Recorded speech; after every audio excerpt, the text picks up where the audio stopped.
ce qui est fait va être dans les normes avec CEPAMAP. Parce qu'après, les poussins qui vont sortir ici, ça va rentrer dans tout le pays. S'il y a des difficultés après, ça peut être préjudiciable. Donc, le suivi. Oui. Ici, comme tous les pouvoirs qui existent, il faut faire le suivi régulièrement pour voir est-ce que les normes de biosécurité sont respectées, est-ce qu'il n'y a pas des cas, parce qu'il peut y avoir des cas même de maladies à l'intérieur, ils vont camoufler. Bon, entre 2 ou 3 sorties, s'ils ne traitent pas les pouvoirs, bon, ils vont sortir, ça va chez l'éleveur, c'est là-bas que le taux de mortalité est élevé. Bon, après, on va avoir des plaintes qui vont commencer à émerger à gauche, à droite, ce n'est pas intéressant. Donc, il faut mettre tout le sérieux qu'il faut et puis le suivi qu'il faut pour que, c'est vrai, on peut privilégier les capacités endogènes, mais il faut que ce soit des qualités aussi. Voilà, c'est très important.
Et bien sûr, à moyen terme, on va aller aussi au poussin compte.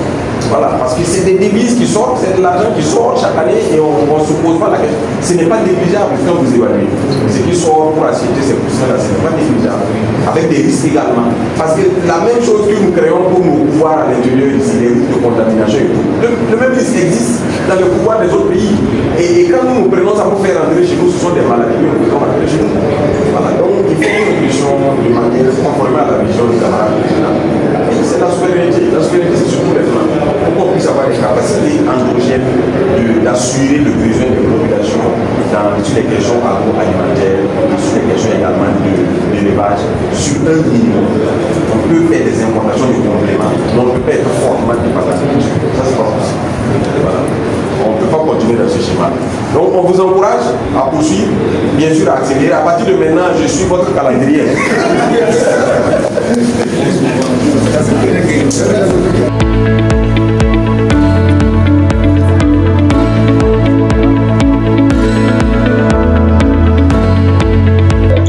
Nous avons une capacité de production de 10 400 000 poussins par an. Et on a une capacité de production d'environ 690 000 poussins semaine. Nous aurons les tout premiers poussins dans le mois de novembre. Et plus précisément, on est en train de viser beaucoup plus le 11 novembre. Parce qu'il y a des équipements qu'on attend, vu qu'on ne les trouve pas sur le marché sur place, on a commandé. À d'autres qui sont déjà arrivés hier, et le dernier lot arrive le dimanche. Donc avec une semaine de travail, je pense qu'on pourra commencer à débuter les incubations sur place ici. En tant qu'importateur de poussins, on rencontre beaucoup de difficultés. Bien avec la documentation pour pouvoir faire l'importation, la disponibilité des poussins sur le fournisseur et surtout le transport aérien. Le poussin, nous, on importe beaucoup plus du Maroc et aussi de l'Union, dans la zone Europe. Donc actuellement, on a une forte demande mondiale. Donc sur place, eux-mêmes, ils n'arrivent pas à satisfaire la production nationale de leur pays. Pourquoi importer vers d'autres pays? Donc avec toutes ces difficultés et aussi les mortalités liées au transport du poussin, on a réfléchi ensemble pendant des années et ça nous a envoyé vers la mise en place du pouvoir local pour pouvoir être autonome et ne pas être dépendant de l'importation.